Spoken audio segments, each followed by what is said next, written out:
Hello, I'm Neil Sheff. And I'm Katie Holmes, and this is Don't Do That, Do This, brought to you by the British Chamber of Commerce, Dubai. We're showcasing Middle East growth stories to help companies that are in the UAE already or those looking to come to the UAE. And today we have Chris Miller and Kate Markham. Chris is the founder of Incremental, empowering individuals and businesses to identify the incremental steps to get there.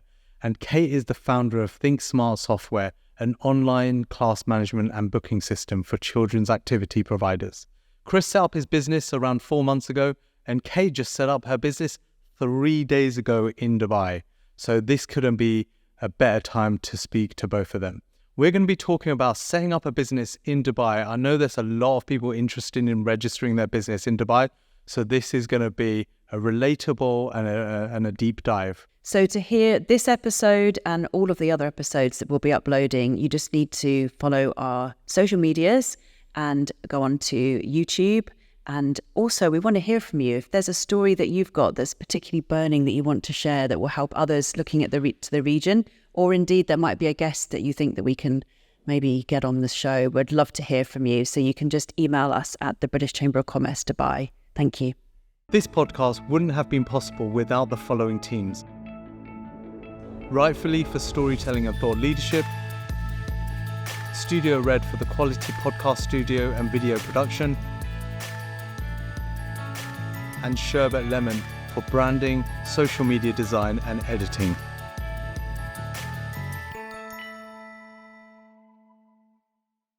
Welcome to the British Chamber of Commerce Dubai Don't Do That, Do This podcast. Today we are discussing setting up a business in Dubai from various angles, whether based in Dubai already or from the UK. Before we get into the detail of all those questions, the first question we'll ask you is, and I'll come to you first, Kate, what's your favourite biscuit? Custard cream. And why would that be? Is there any reason why? I'd like the middle bit, the creamy bit in the middle, and no big story about it or anything like that. They're my favourite biscuit. Thank you so much. You take it apart to get to the creamy. I don't, but I do dip it in a cup of tea. Lovely. Yeah. I used to do the taking apart. That was the best bit. Did you? Yeah. A lot of people do that with Oreos, don't they? Separate them, and process. I keep it whole, and I like to dip it in my tea. Very nice. Enjoy that later. Thank you so much. And Chris, what about you? What have you got there? So chocolate hobnobs, number one biscuit, in my opinion, of all the biscuits. So I think Trying to climb the calories of it. This leads nicely into your business, doesn't it? Yeah. This topic is not about wellness and well-being. No, they're great. You get the sweet and the savoury. It's a good dunker as well. So. Yeah, that's true. Very nice. Great, thank you. Yeah, thanks for being here. Really looking forward to this conversation. So we are talking about not setting up your biscuit, setting up your business. You're registering your business in Dubai. It's a hot topic. I'm often asked since I've moved here with the family, where did you set up? What did you consider? I was asking the same questions myself, and I found a really cool stat recently. Over 30,000 new businesses registered in Dubai in the first half of 2023. Wow. Isn't that crazy? Yeah. Yeah. So the UAE is very much open for business. It's a safe option for families, and it's much easier. And Chris, you'll probably be able to go into this a bit more. Much easier to set up a business here compared to 20 years ago, right? Oh yeah, 100%. Yeah. And, when I first moved to Dubai, as mentioned, I had so many questions, and I felt like the more answers I got, the more questions I had as opposed to get closer to the answer. So, but what I really valued was the real life experiences as opposed to reading this article from a company setup formation business or an accountant. And so that's what this podcast is all about, is to learn about your story around setting up a business in Dubai and hearing the considerations. So before we get into that, let's talk about your business and what do you guys do? Okay, so I work for a software company called ThinkSmart Software, and we have various products called Class Bays, Dance Bays, Gymnastics Bays, and it's basically an online management and booking system for any class-based business. So if you imagine a swim school, for example, the owner of the swim school is passionate about teaching children, didn't sign up for the admin and all the back-end operation. Our system basically puts all of that into a box for them and they can manage everything from there. So it could be like customer and student data, timetabling of classes. It links to your website. You can collect parent and student information from there very quickly, takes bookings, payments, all of that, yeah. So I'm passionate about helping children's activity providers in that area because it saves them time and money in their business. And is it only children's business, so not gyms or anything? No, it's any class-based business. It works best with children's activity providers because they tend to bill on a half-termly or termly basis. So it works in the billing process in that way. Whereas a gym, the classes are very ad hoc. So it works better for like swim schools, dance schools, any children's activity provider. Nice. It sounds like we could do with that for the podcast. Yeah, Just the booking. The booking side. Fine. Yeah, Maybe that's an opportunity. yeah, definitely. Yeah, 5% equity. More for the idea. You heard it on this podcast. Yeah. Anyway, so thanks for the intro. And how about you, Chris? So I run a wellbeing corporate, an individual wellbeing company called Incremental. And what we do is empower businesses and individuals to focus on the big goals that will get the biggest change, but draw it back to what the incremental steps are that you'll take to get there. So what we're trying to do is look at where individuals and businesses struggle, where the friction points are, and really kind of draw it to the individual. Because, for me, in every business I've been involved in, businesses are about people. And individuals, I try to debunk this whole work-life balance issue, because for me, there is only life and then everything else hangs off it. So it's and nobody goes into work leaving all of their home stuff behind, and nobody goes home leaving all their work stuff behind.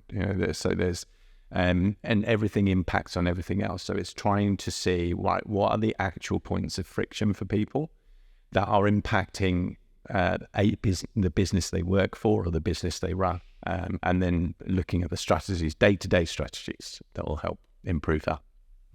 I can resonate with that, actually. So we'll definitely get, I'm sure, all the entrepreneurs and business nodding their heads. So why both of you just set up your business 3 days ago? Okay, 3 days ago I got the license through. Yeah, that's amazing. We're excited. Yeah, So we've got it raw, and we're going to go into that. And 4 months ago, and for you, Chris. So yeah, there's this latest iteration. Yeah. So as you mentioned, I've set up a business before here a long time ago, but this is the most current iteration. Okay, perfect. So if I'm correct, Chris, you've set up your business from scratch within Dubai, UAE. Yeah. And Kate, you had the business running as a company in the UK, and now you've expanded out to this region. Yeah. So that's cool. So we've got like two slightly different use cases, because we have both groups, that we're going to be talking to. So really cool. There's loads of options around setting up a business in Dubai. I was actually speaking to Raquez just yesterday. So that they're a free zone as well. Yeah. And you've got mainland. So tell us your journey. Talk about your story behind setting up the entity, and what went in your mind when you were finally going, okay, this is the choice I'm going to make. What was your first Google search? How much does it cost? And was it that straightforward that you just went straight for the first question, then really kind of scanning? Yeah. And then we were lucky enough last year to get funding from the Department of Trade and Industry in the UK, which allowed me to come out on a research project for 3 months. Wow. So I was able to, be here for 3 months and get involved with different networking events, talking to people and that type of thing. So that's how it started for me. And then as time went on, I could see that there was definitely a market for what the product I'm selling. And now I'm here and got the license 3 days ago. And that's amazing. So it's basically independent feasibility study, Yeah. rather than just kind of taking a guess. Yeah. And just coming out with a suitcase and a briefcase. Yeah. I did talk to a client of mine as well who spends a lot of time over here. And she's actually a creative consultant now. But I knew that she'd spent a lot of time in the UAE. So I contacted her and she did help with the strategy and everything with me, which was brilliant. So that's the strategy from a business point of view. Okay, and then because we'll definitely go into that. Where did you end up setting up your entity? Where? Yeah, so within Dubai, you've got different free zones. Yeah. You've got mainland. The IFZA free zone that we've got. Yeah. So I think the mainland means, the way I understand it, is that you can trade anywhere across the UAE, and then you've got your different free zones, haven't you? That are like little pockets across the UAE that you can trade from within that space. And it's funny actually, because I feel just like that. So I've spent many months researching this topic, and even then, when someone asks me what I just asked you there, I'm like, I feel like mainland you can trade anywhere. Yeah. But then if you speak to different people, you'll get a slightly different answer. Yeah. And this is probably where this is actually probably where a formation company that goes across the UAE would be really helpful.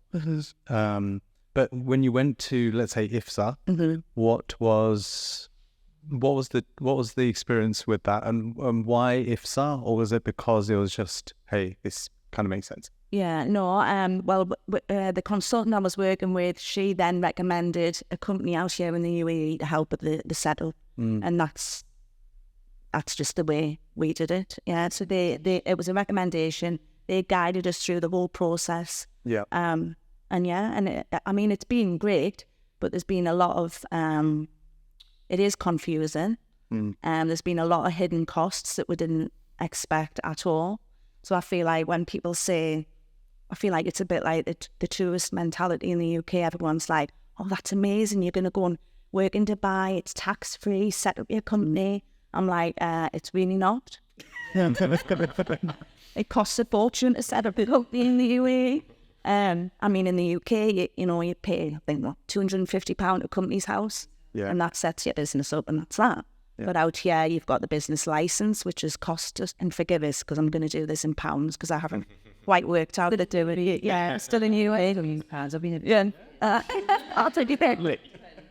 Yeah. Okay. Whereas license was about £5,000. Yeah. And then you have to have all these different documents attested, notarized, and I'd say that was probably another additional £2,000. Mm-hmm. So these are like little hidden costs along the way that we did as Basel. Yeah. And is there overlap as well, where you have one document needs to be attested? Chris, from your last experience, you'd be able to tell us, what's the background and processing? Does it depend? Do you have to get one attested before another, and what's the timeline? It very much depends on the free zone, what you're trying to achieve with it as well. But generally speaking, you're looking to so if you're bringing dependents, obviously you need to sponsor them, and you're getting some of their documents tested. From a business perspective, there are, especially if so one of the companies that I worked, an attestation company, was a branch office from the UK. So actually a lot of the documentation from there was needed to be attested. So it's very much like, is there, are you bringing a business here? And therefore, obviously, those documents from the UK need to be attested to show that they're legal for here. If you're setting up here as as an independent company, then you don't need that attestation. But then when you look at the individuals who work for that, then there's a lot of, their visas, their degrees, so depending on what kind of visa you're looking to get, as I don't know if you know this, but if, unless you're to be a manager, you have to have a degree that's been attested, and, and then if you're like I said before, if you're sponsoring people, there's different attestations to do with that. But in terms of, it's just either, is it the business, is it the individual? So it might be a stupid question, but the purpose of attestation is what you just said there, is to prove that the certificates that you've received and the documents you received, let's say from the UK, are real. Yes. Okay. Yeah, Yeah, because I remember when I went through this and they said, was it my marriage certificate? It's like, I don't know where my marriage salary was on. Yeah. Well, it's when they start asking about your birth certificate, you're like, I don't know what you are. And then it was the one of my child's birth certificate, and basically I had to go pay for it again. I just left it. I think it was in some cupboard right at the bottom in my parents' house. And different, people from different countries will find the process is different for them. So we've got an IFZA entity. So an IFZA is a free zone, I believe. Yeah. So how about you, Chris? I've got a DD cafe. So it means it's a mainland license, but it's very cost effective if you're doing it by yourself, which is my case. What it doesn't give you is the visa, so then you need to be being sponsored by somebody, and I'm very, very lucky to have a very understanding wife. So I'm sponsored by her. But yeah, I mean that process was literally go in with a couple of documents and sit for an hour and walk out with basically I've got my license. Yeah. Wow. I mean, I'm imagining that, especially from a new business and your own business, from a branding perspective. Yeah. I suppose you have to be extremely clear in your mind what your name is going to be. Yes. All the domain names are not tenable. What was your process in branding your own company?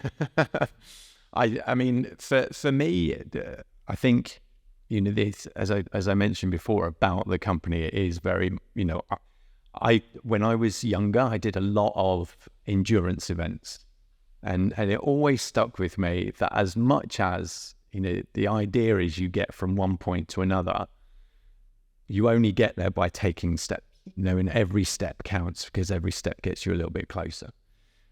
So then when I was thinking of names, that kind of came up, but incremental as one word without the hyphens was already taken.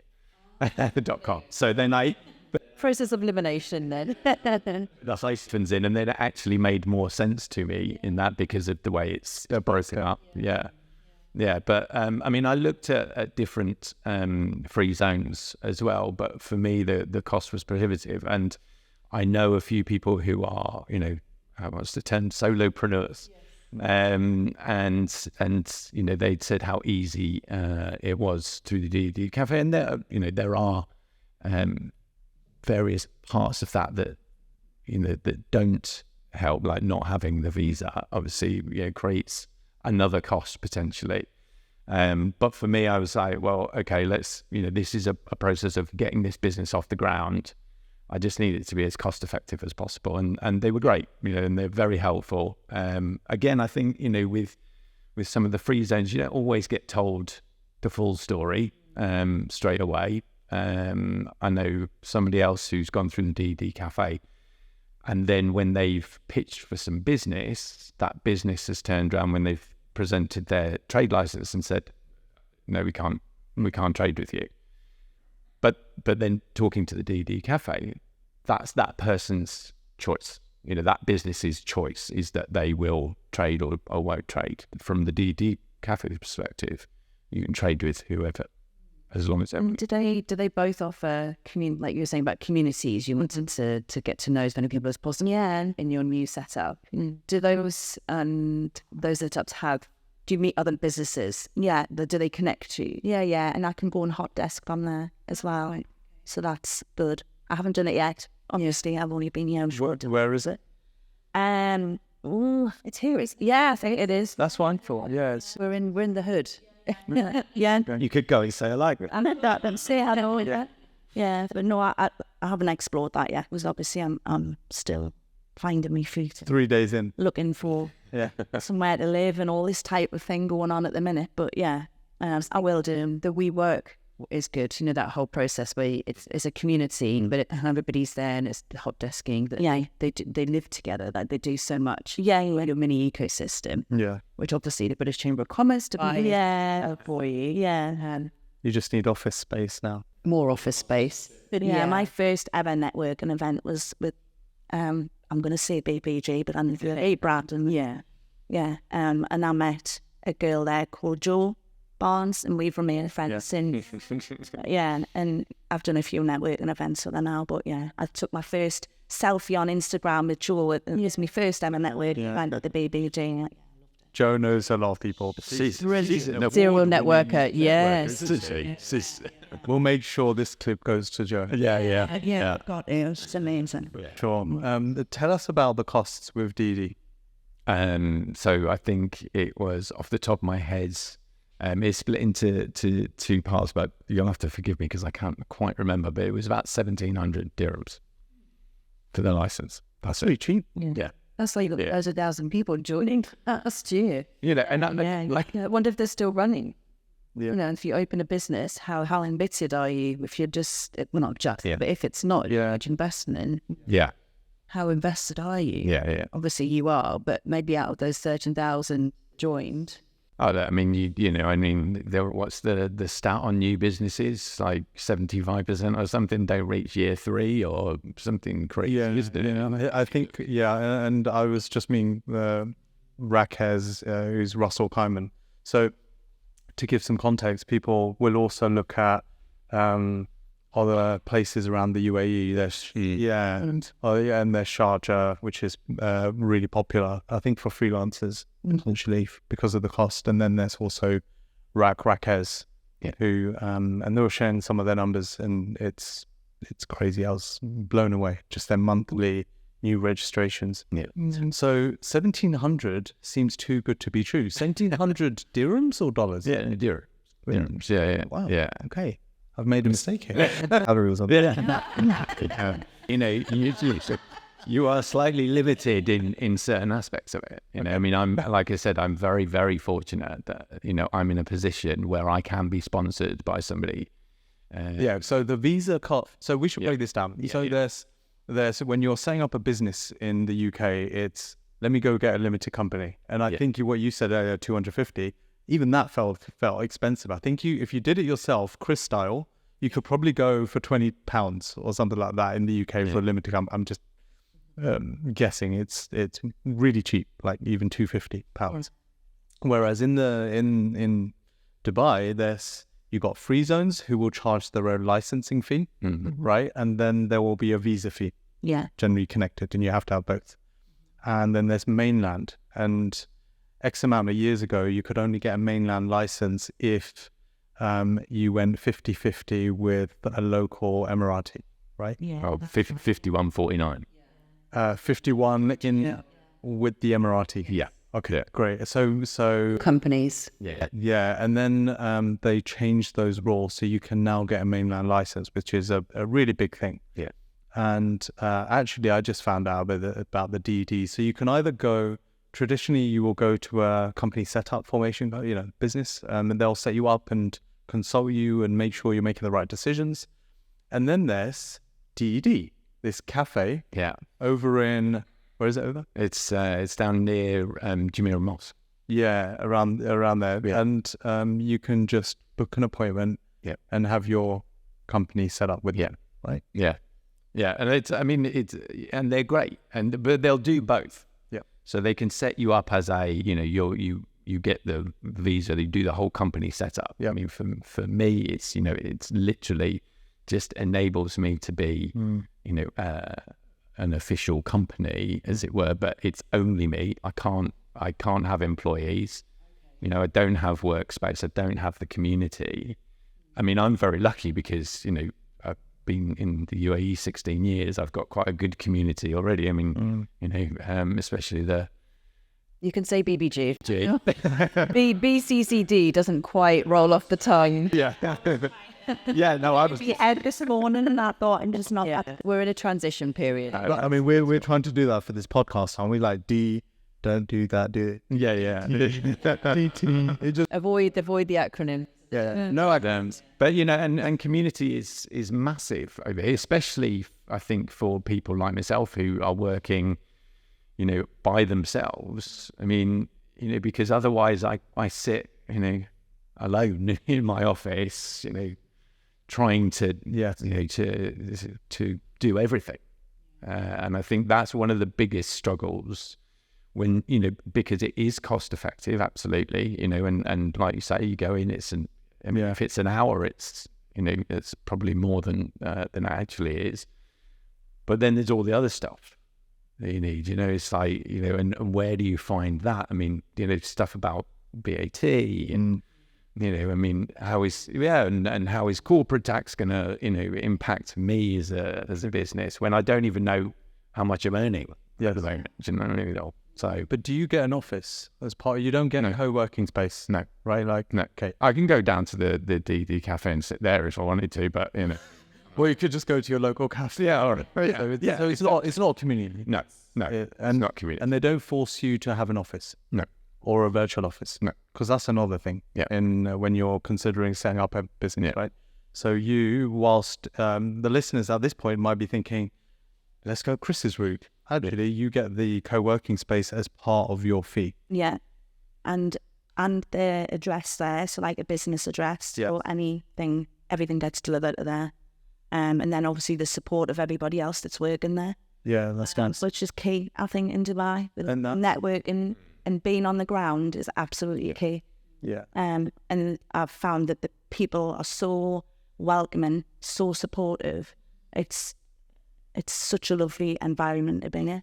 I mean, I met a potential client. The last trip I was here, she invited me to her house with her husband and her children there. I presented the software. By the end of that presentation, she said, "Oh, me, my husband and the kids are going to Ras Al Khaimah next week. We're going to stay in a villa. Why don't you come with your daughter for the night? We'll put a barbecue on." Yeah. And I was like so blown away. Like you just don't get that in the UK. And every person I've spoken to, I've been invited to them. And I've always been fed or more airy. You did say earlier, looking for somewhere to live. This is the process, right? I'm just gonna live in different people's houses along the way. But no. It's good. So it's a common theme, and I felt it 12 years ago, and I feel it now. It's very welcomed, and the hospitality, and people genuinely really do want people to succeed. One and all about that be in a new country with whether you've got family or not. Yes. And you've got to make it work. So I think people have a lot of empathy with new Yes. Yeah, it's lovely, really nice. Good, you've had that experience. I feel like I think about things here that I wouldn't think about in the UK when it comes to company setup and running the admin side of it. So, for instance, I've heard some horror stories about banking and accounting and now corporation tax. And I feel like in the UK it's normal, right? It's corporation tax, it's just part of the flow. As here, it's like, is there something I'm missing? Yeah. Any experiences like that you've had? I mean, I think at the moment, the whole corporation tax is a big thing. I mean, I don't know how much I'm going to earn, or even kind of really get. I mean, I know what I want, but when they're not the health VAT, They're on the pub. well, exactly. And the new pub. But I think it's finding out that information. I think that's where the networks really do help, and not to, I don't want to keep plugging you guys, but Happy for you to do that. I think the thing is, it is communities like the BBG where there are people who have that expertise, and it's not just from right. So now I have to wait until the next event where they're talking about corporation tax or something. It's I can approach anybody within that, and communities like, I mean, I'm a member of British Dads Dubai, it's another really good community to find out information Yeah, The Facebook group. that's a Facebook. Have you done the in-person events as well? Yes, yeah. So I'm on the group. But Oh, wait, I haven't done the in-person. you should come. Like the next one's the 6th of Feb. Okay. And Chris is brilliant. The guy who runs it. Yeah, it's a good group. Yeah, no, they're nice. And again, it's just that people want people to succeed, so they'll give you whatever information. There's a lot at the moment about banking. So I'm a member of another group called the Excelsior Group, which is a lot of kind of CEOs and business owners. There's a lot of stuff on there about banking, about how we owe bank is being really helpful to small businesses and business startups. Whereas, certainly my experience in 16 years is it's not easy with the banks here a lot of the times. Is that who you're with, Wian? That's who the business will be with. Me personally, no, but I remember years ago when I set up my first business, and one of the banks, I won't name them, I went in to open a bank account and they were touting an SME, account, but it needed 250,000 dirhams to be sat in the account at all times. And I was like, if I had 250,000 dirhams, I wouldn't be here asking for an account. So, it was. I think sometimes how the more established organisations view small businesses is maybe not, because this is a great place for solopreneurs. It really is. I think it's that land of milk and honey where there is that energy and that hope and everybody's optimistic. But I think sometimes there's a slight disconnect to how big organizations then serve that. I think probably there was a big lesson through the pandemic here of suddenly the spotlight was on the supply chain. And before that, there wasn't really that line of sight as to how critical SMEs were in this particular region. Yeah. And so through the British Chamber of Commerce Dubai,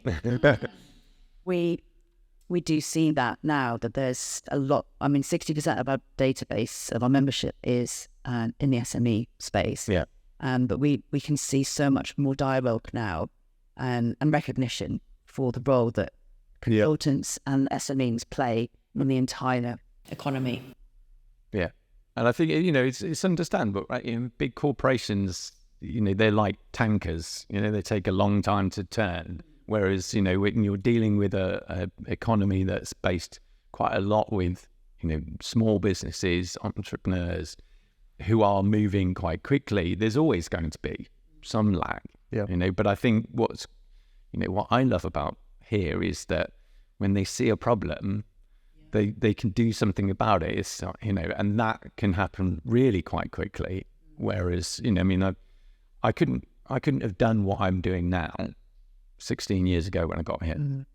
It would just, when I set up my business, it was really expensive. Do you remember how much?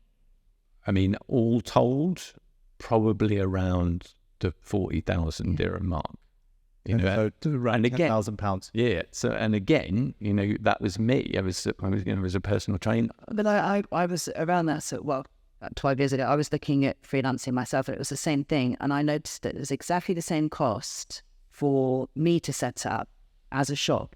Yeah. So there was no differentiation about, who you were, what size you were. It was just, do you want to set up a company? Then this is how much it is. Very, very tempting. And now you can get a freelance visa as well. Yeah. So, and actually that's one thing just to add before we go to UK is depending on the nature of your business, the cost will increase, decrease, right? So when you're setting up, in the UK, it's almost just for information. This is what I do. But actually here, within your license, I forget the term.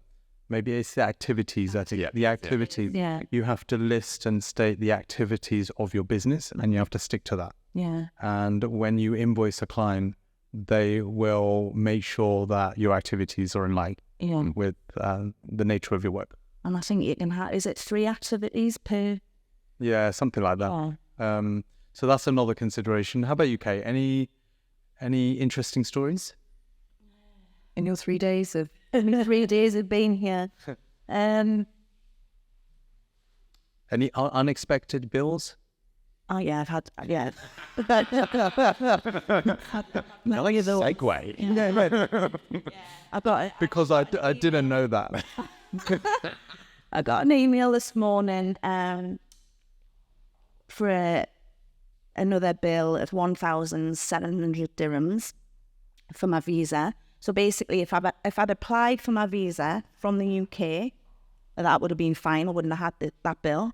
But because I'm here in the country on a tourist visa at the minute, trying to set up my visa, there's this change of the type of visa it is. So from a tourist visa to a work visa.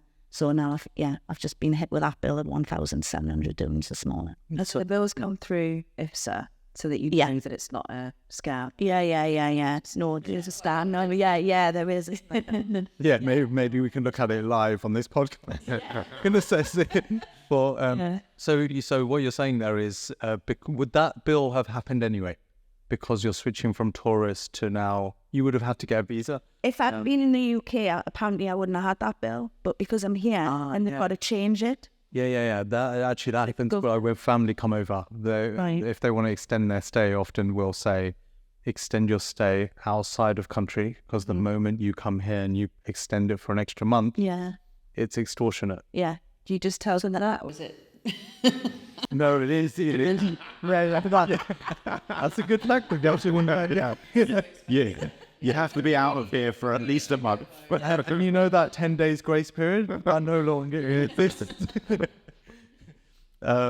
Okay, so that was your... Yeah, and I feel like there's been a lot of like little costs like that along the way that have been thrown in. But it's like any business setup, isn't it? There's always teething problems. There's always things that you didn't plan for. But I feel like there's a lot here. Yeah. Have you chosen your business bank account? With Rio. With Rio as well? Going through the setup of that, and that has been really fast. Yes, it's had some really good feedback. It's an online banking app that was launched. I think it's launched by Abu Dhabi. But it's backed by Abu Dhabi. Yeah, it's very... Just waiting for my visa so I can upload that, and then that's everything done. Literally didn't take long at all. How was the response, friends and family, when you said you're moving here away from just Newcastle? So I've left my youngest daughter, Maya. She's at Manchester University studying events management. And when I decided that I was going to make the move, obviously I spoke to her and was like, what do you think about it? Do you think it's are you happy for me to kind of make this move? And she went, Mom, Whitley Bay or Dubai? What do you think? You just got to go and do it. And and Newcastle are also losing at the moment. Yeah. The Premier League, so it's a good time to get out. Yeah, because it's like to the investors. Yeah. So and the rest of the family, mum and dad and friends and stuff have been great. So I had a little surprise leaving party before I left, which was nice. Yeah. And then my team, obviously the whole team that I've worked with in the UK, they've been really supportive and stuff as well. So yeah. And when your relocation, quite straightforward. Did you come with just a bag, or have you got a container stuck somewhere?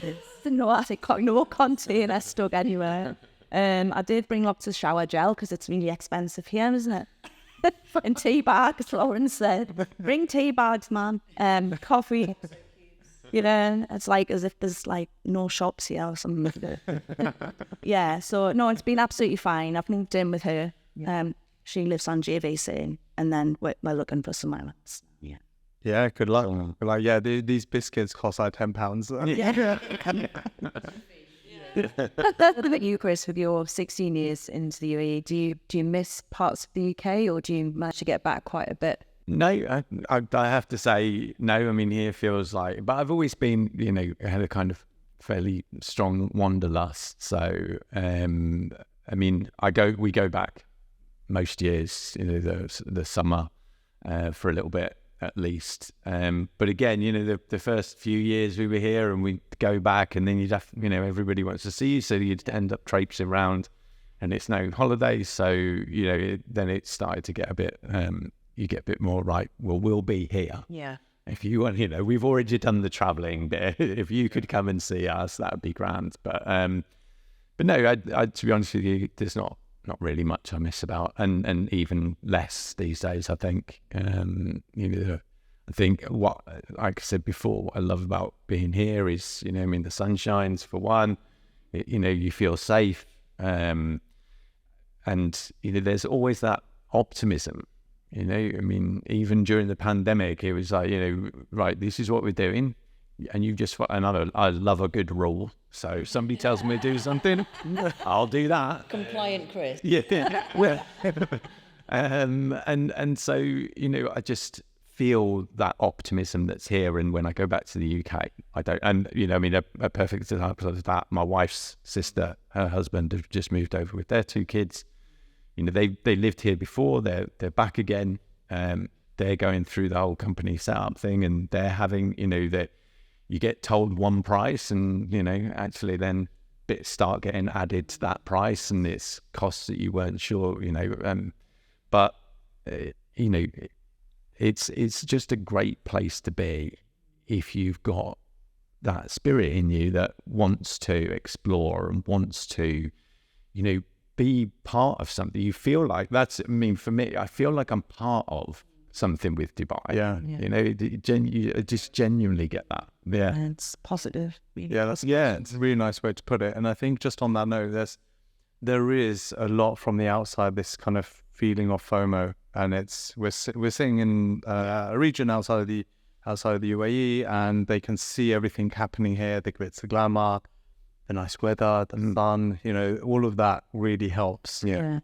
But being on the ground, there's another side to it. Absolutely. There's a lot of competition. There's a lot of Traffic. Yeah. yeah, a lot of traffic. Yeah. There is this whole conversation about setting up a business in the UAE, right? It can sometimes feel like you're walking up the stairs of the Burj Khalifa. Yeah. Right. So let's talk about what went through your mind when you were considering, I guess, with UK expanding out here, and then we'll go to you, Chris, and around actually setting up the business and going, yeah, let's do it. So what was that 3-month? Did you say it was a 3-month? Yeah.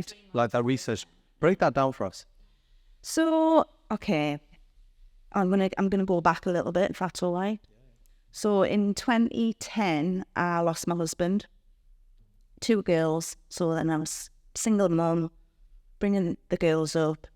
I also lost my house, so I couldn't afford the house anymore because the financial impact of losing my husband was huge.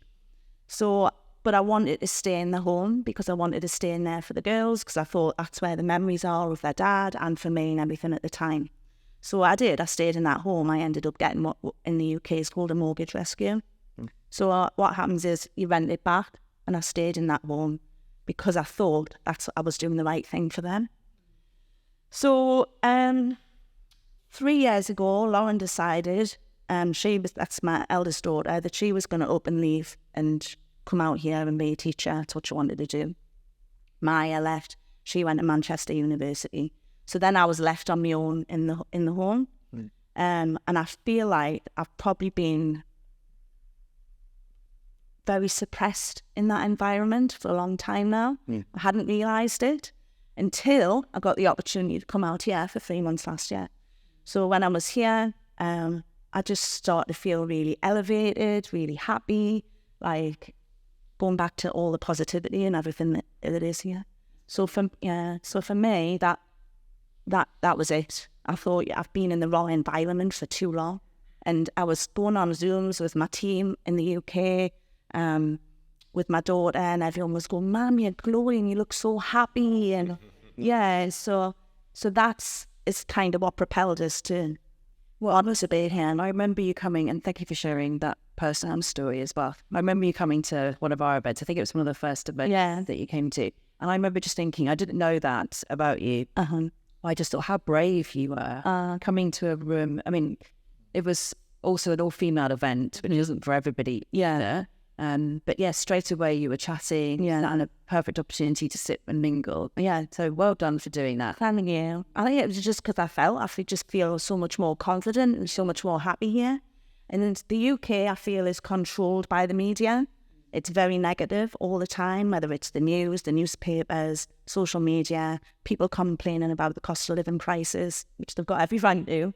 But when you're fed that every day, drip fed that on a daily basis, I feel like, you know, it's a really negative space to be in. But obviously I had the trauma of my husband and everything as well. So so coming here for me. And you've got a team in the UK. Yeah. So are they physical or remote? Physical. Physical. Okay, so they're still physical, and then you've come out here. Yeah. So were they like, hey, which one of us are coming? Are they? They actually were, yeah. I've got one of the teamers coming out at the beginning of March. Are they? Okay. Yeah. So you're like, bye. Okay. So as you go by and you come out here, so I've got a few questions actually. So with the IFZA setup, you know, you've got a team, and so you probably have ambitions to have a team here. Yeah. So I'm guessing that's part of your thinking as well, to have the co-working, to have the ability to have an office and ease work. Because I think that's important when you're setting up a business in Dubai. Yeah. Is if you plan to be remote and you're okay to be remote, then actually in theory it doesn't matter where you register. Yeah. Right. But if you have ambitions to have an office and a team, now you need to start thinking metros, links, ability for people to travel and a nice community. So that has to be part of the considerations, I guess. In terms of the research on the business side, so here you're talking about personal, you felt a connection, and I resonate with that. You know, I immediately, once I stopped going to the tourist places, started feeling a connection. What, from a business point of view, did you see for you to go, it's going to work? Well, I mean, it was all about the research and connecting with activity providers, looking at their websites, seeing that they haven't got, it's not the same as what we've got in the UK. You know, I feel like it's not as, the children's activities sector in terms of providers aren't quite there yet when they're onboarding, their automation, their systems, everything like that. I still feel like they're doing everything on paper, Excel spreadsheets, that type of thing. So it was a lot of research in that 3 months. And in that research, what does that look like? Are you doing that from afar, or are you going to meet them and doing it in person? Like, I'll go out, I'll go meet people in person. I've audited some of their businesses out here already. Okay. So and that's cold, like they don't know you. And you've just, how do you do that? Like, do you pick the phone up? And so the reason I'm asking... That's how I do it. Okay. Hey, the reason I'm asking is for someone that's going through that journey now, like practically, how would they do that? So it's the networking... 1,000,000% the networking. Right. Yeah. Every lead, every conversation I've had at a networking event is gone on to a lead somewhere down that line. And because you've got a product that actually builds on their existing solution, it's an easy conversation. Yeah. Seems to be quite a trend in our interviews and podcast is actually finding the pain point. So rather than just selling something, actually looking for something that's either they're losing money or they're losing people or whatever. But yeah, as a parent, I can tell you there's a long way to go. You're going to dog for life being it could be a lot slicker. And the point you've made before around supporting the people that are passionate, and you want, as I understand it, and I'm playing it back to you, is you want that person that's passionate about teaching the children something to only focus on that. Yeah, because that's my business up. So they will be, some of them probably don't even, and saying a lot of the clients, some of them don't even know how easy you could make life for them. Yeah. So do you feel when you're speaking, is there any resistance? Is cost an issue? Cost is not an issue, no. So the cost of the software is the cost of one child's fees, maybe for a half term. So it's really reasonably priced. Yeah. And what's the smallest type of business you work with? I'm thinking about a dance teacher I know who does a class every week, and as she's doing more schools, would she be relevant? Absolutely relevant. That's exactly. She doesn't have an office. Is that fine? No, it doesn't. Okay. It's an online product. You can access it from a computer. You can access it from a mobile phone. Cool. So, Let me do some lead gen for you then. Okay. I'll do some lead gen for you after this. She's got a really nice dance studio and she's trying to get into more schools, doing a few schools. So I think she'll be really good. So she'll have found that she started off teaching, passionate about teaching. That's what she wants to do. But over time, as the school builds, all of the work behind the scenes goes, and it becomes an absolute logistical nightmare. I'm thinking actually I've got a really good friend who started a Pilates business from home, and she is excellent at what she does, but stopped because she couldn't handle the admin yet. So this is the solution that you can use, the say, for another client for you then. There you go. See, if you'd have been here, I know I was going to say, if you'd have been here about, like, how long's it been now? 5-6 years in it when I had my idea. I had a gym and I was before it's the admin side of it that just absolutely draining. And they go out and teach then, best part of the morning, evenings. They're teaching on evenings when school's finished, and after school sessions, that type of thing. And then coming home and having to deal with parent emails, communications, all of that. What about, so recently, the UAE has allowed teachers to officially become tutors. Okay. It was under the radar before. Mm-hmm. So if anyone knows anyone that's a teacher, could they use this? Yeah. As well? Yeah. Okay. This is why we invoice you after this. I was going to say, you got a job. Sounds like an awesome. Does the year expect it? What about you, Chris? What's How can we help you? what? I mean, what other businesses are you looking for that we can bring?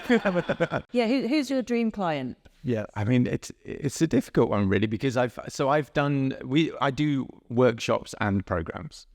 And I did, so last, sort of from setup to the end of last year, I did a lot of kind of workshops as case studies.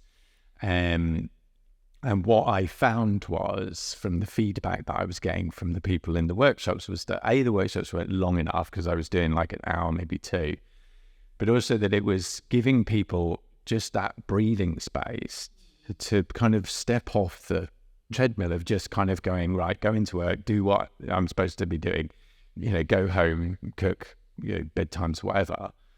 And it just enabled people to kind of take, as I say, that step back to say, well, actually, what is it that's important? So, are there areas of my life that I'm just, that I'm not enjoying it? And is there something I could potentially be doing about that? And for businesses as well, because,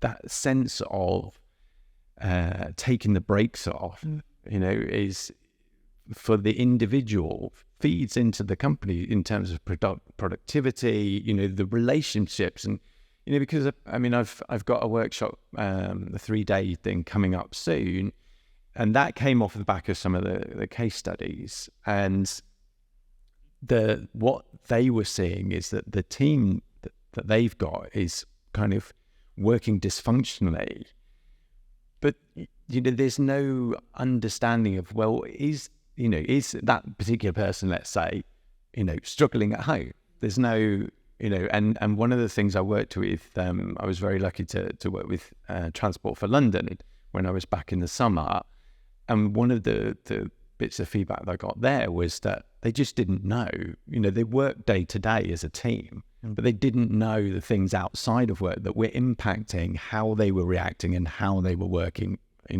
within the workspace.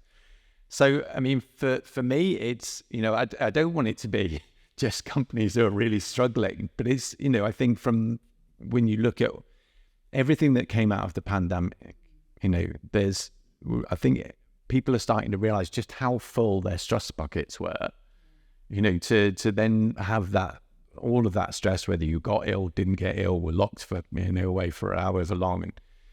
And, so it's looking at businesses who are doing okay, businesses that are doing, better than okay, but also businesses that are struggling and looking at, well, why?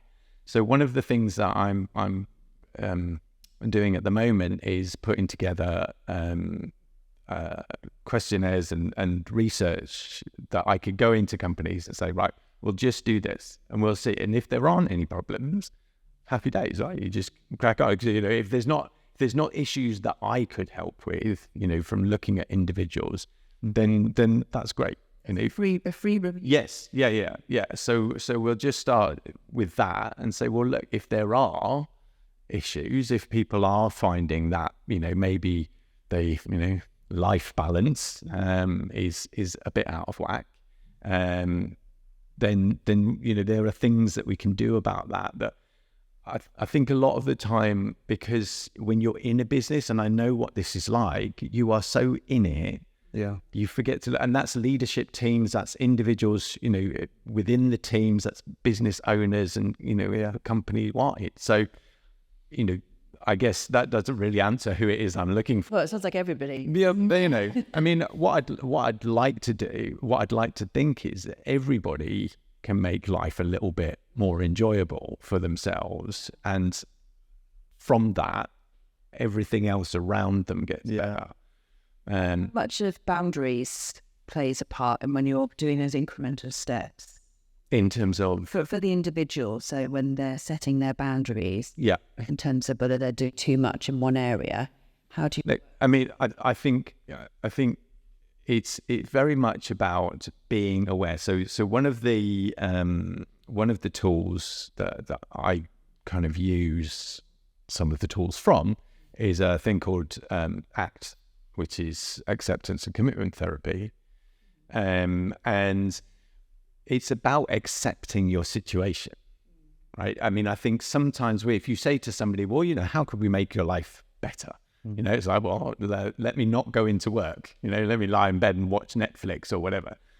But, you have to accept that there are, things that are outside of your control, and there are things that are inside your control. So a lot of the time that is just your perception of the environment, and so it's looking at accept your situation, see what areas you have control over, and then commit to make those changes. And, without getting too kind of, into all of this, because I will just talk and talk if you let me, I'm a big believer in Stoic philosophy, and a lot of Stoic philosophy is around, you have control over your choices. And it's getting people to understand that there's almost, it's a wasted emotion to get upset and angry and frustrated by things that are outside of your control. Because the thing that you do control is how you view and how you react to situations. And it's an ongoing, and I don't want it to seem like I'm, this perfect, Zen person, because I'm terrible. I'm not. And if you sat in a car with me. I was going to say road rage would test the best of us. Yeah. But I think, it is this idea that you do have a choice in how you react. Whether you believe it or not, there is always a choice in how you react to a situation. And a lot of what I do is around that. It's about shifting people's perception of their situation. Because I think a lot of the time, going to work, the boss shouts at us, and we feel bad and all these things and they just sit inside you. Whereas actually, if you start to kind of look at, where the control points are for you, and the thing I have to keep saying to myself every time I get in a car, let alone drive the thing, is, no one is out there trying to kill me or, make my life more difficult or make my life more stressful. And it's only my reaction. Like, I don't get into there are some instances where I don't know who you've upset. But I think, it is that idea that, was it my son said to me the other day, he's like, oh, I almost died. Mate, it's something. It wasn't about in the car. He wasn't driving. It's okay. But I was like, but there isn't, you don't almost die. Do you know what I mean? There's no such thing as almost. You're either dead or you're not. So you get into a situation. Yep. I get angry, but nothing happens to me. I'm just angry. Yeah. I haven't got into an accident. Somebody else has driven like it, but I don't know why they're driving like that. I don't know why I drive like that. Yeah. Sometimes. But the only thing you have control over is how do you react in that situation, and how long do you hold on to that reaction? So a phrase that really helps me if I'm feeling a bit sort of like down at the dumps is, rather than I have to, is I get to. Yeah. So things like on the school run, I've not mentioned traffic a few times on this podcast, but it's really, it's insanely busy out there. So instead of I have to go and pick up my daughters from school, it's that I get to. Yeah. So I have the luxury of I can drive a car. I'm able-bodied that I can do it. And then it works on a good day. Yeah. But I did borrow this from something where I saw, and you can just do it in the house, even if somebody doesn't leave the house. Yeah. But it's even just turning the light switch on. So I've got electricity. It's really sometimes just the basics. It grounds you, doesn't it? Yeah. So the very basic.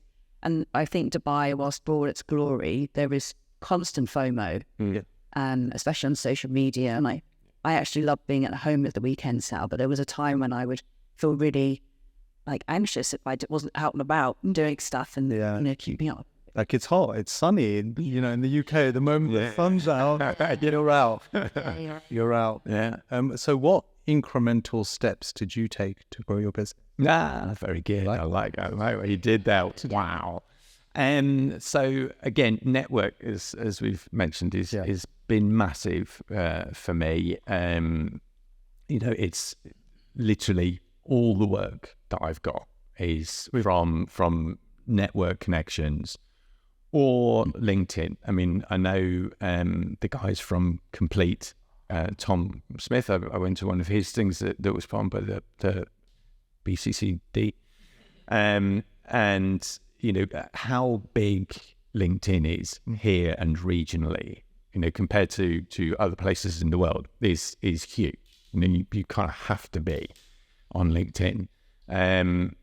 We did some stuff in November for Movember.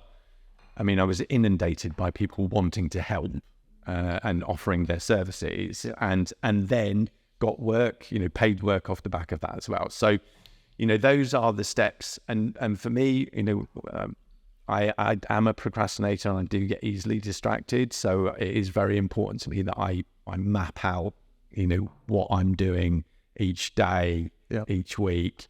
On the growth side, what activities could you give us? So I make sure that I'm posting on LinkedIn. I post both as the company and myself, telling stories, but also giving value, because I think that's really important. I mean, an old boss of mine once said, if you were selling something to somebody or trying to get somebody interested in and they could say, so what? Yeah. Then you're not pitching it right. Yeah. There's got to be this kind of hook and interest and build an interest. So I think a lot of it, and we were saying about how amazing Dubai is, et cetera, and you brought us back to the point that you do still have to pay the bills, and the bills can be quite high, and there are hidden costs, and there are, you do have to go to work, and you do have to be disciplined, and you don't get to go down the beach every day, right?